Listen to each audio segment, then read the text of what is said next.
անհրաժեշտ էր խաղի մեջ ներքաշել նաև Ադրբեջանը, ակնհայտ փաստ։ Ում կողմից էր այդ սադրանքը։ Դա Իսրայել ամերիկյան կողմից կարող էր լինել։ Հիմնականում իհարկե խաղը ընթանում է Իսրայելի դաշտում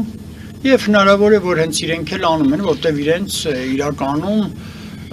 ցամաքային զորքերի գործողություններ սկսելու համար անհրաժեշտ էր մի երկիր, որը ավելի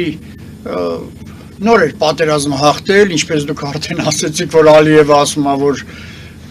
հիշեցնում է Հայաստանի հետ կապված դեպքերը, բնական է, որ իրենք նույնպես մտածում են դրա մասին եւ հետո չմոռանանք, որ ամեն դեպքում Ադրբեջանը մոտավորապես արդեն 10 միլիոնանոց ժողովուրդ է եւ ունի բավականին զորք, դե ասենք փորձել ինչ որ չափով ձեռք բերել,